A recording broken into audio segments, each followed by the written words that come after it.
tank or some object so they couldn't, fly ahead or check out the other area, like, spectating in Counter-Strike or something. But and then as soon as one person drops, the next main tank in line on that queue would be popped right in there. So then that way you wouldn't have to like summon them or deal anything. They could just be right included in the raid, watching all the fights, learning it with the rest of the guild, and being involved with the guild or the pug for the whole process. It sounds like a cool. We don't have that planned currently, but it sounds like a cool idea. I think something that comes up a lot of times is people want to see sort of like the looking for dungeon system, but for raids. Also, for a way that you can get someone in, like you lose somebody and you can get someone in again real quick. It's just, that's a very difficult thing to do from the design end, just because raid encounters are a whole different beast than dungeon encounters. So it's kind of hard just to throw someone right into it and try to have them not have a bad experience because they might have never done that. And then you think about the other 24 people and they're like, where did this tank come from? You just queued in out of nowhere. So it's definitely something that we've talked about a number of times. I just don't think we have a great solution for that yet. Yeah, but observation mode would be a really cool thing. Yeah. I agree with that. That's a pretty huge feature, and we'll have to see. We'll talk about that more and find out when it looks like we could do something like that.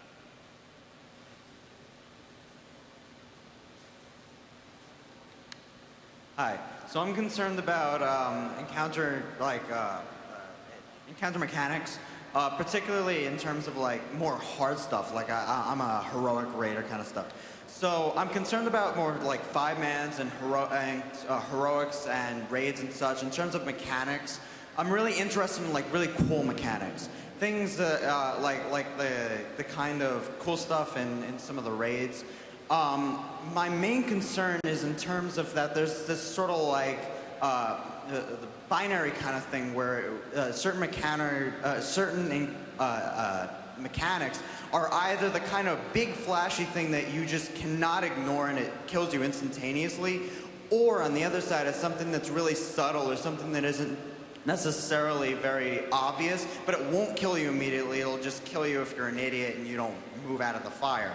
So my concern is more like, is there any middle ground there? A lot of the times it's the kind of thing where it's just either you're stupid or you weren't paying attention. That kind of an idea.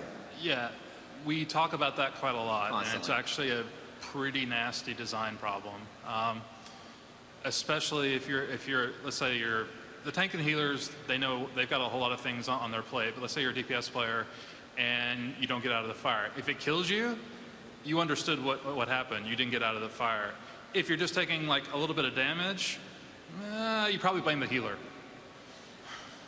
That's just the way it sort of works out. So we're actually really like thinking like how to communicate properly to DPS and the healers and tanks as well. Like, hey, this is why you're dying. It's not just because, oh, the healer ran out of mana. It's because the healer ran out of mana because they had to heal this person and this person because they screwed this other thing up. Trying to put the dots together is a pretty complicated thing, and we're trying to come up with ways to make that a whole lot easier. Better ways to sell mechanics, better ways to. We try to make things more visual. Yeah. So hopefully you're not having to look at a buff that's stacking at a counter. One of the new features for Cataclysm you're going to see is we actually have meters that the dungeon guys can actually custom script individual meters. So take, for example, like Insanity on Cthulhu. Instead of having that be a stacking buff with a number, you'd actually get a visual meter just like you'd see across the screen. And that meter can grow and go back and forth. And we have a number of different ways to implement that into the game. Yeah. That's just like one example of a way we can try to make some sort of mechanic be a little bit more visual and hopefully kind of meet that middle ground. Yeah, the blind dragon that we've been talking about, how you want to be as quiet as possible. How loud you are is actually represented on one of these types of meters, like just called the sound bar, and you can actually see like, oh, I'm like 20% full, 40% full, 60% full. Uh-oh, I'm at 100%, and he's nuking the crap out of me right now. I just screwed up. We want to keep making more detailed and cool encounters, right? But you kind of hit a wall at a certain point that it gets so complicated that you have to explain it for 15 minutes before you can get into it. But as we're getting more tech, I think you're really seeing the encounters grow in a way that's a little bit more visual, but they're still getting cooler. All right.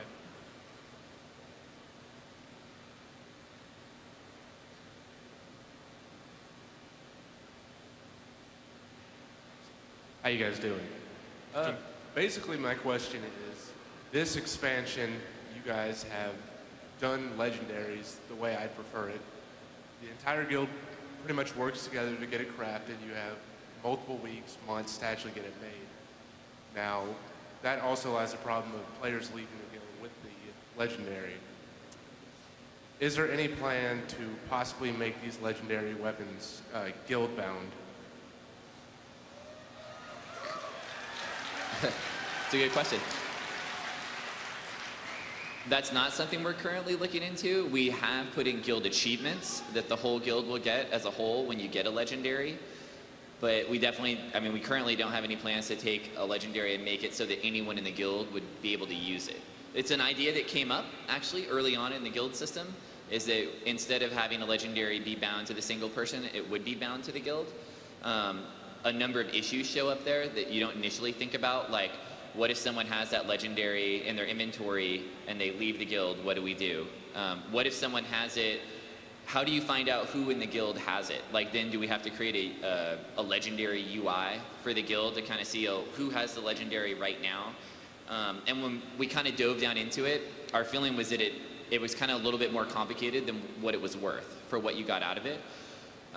That's why we're kind of looking to the guild system to help people feel like they're able to, because what you're kind of getting at there is you want everyone to work together as a group, right? And all reap the benefits of something. And I think that's exactly what you're going to see with the new guild system stuff. There's rewards, perks, spells, abilities, all kinds of things that you can get that the whole guild gets to share in, not just one person. But to your exact question specifically, for the time being in the future, most likely legendaries will still be for one individual person.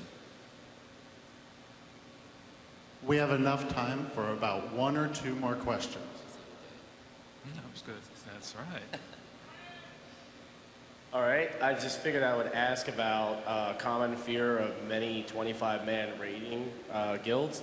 It's very common knowledge that a lot of people don't necessarily agree with their 10-man structure idea, but they do fear the reward system for actually doing 25-man raids.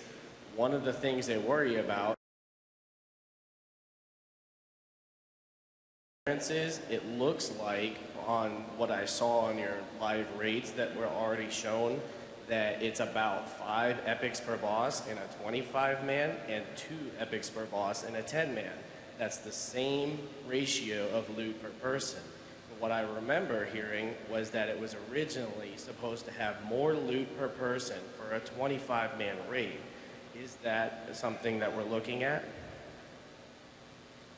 We actually still do award more justice points in a 25-person raid than you get in a 10-person raid.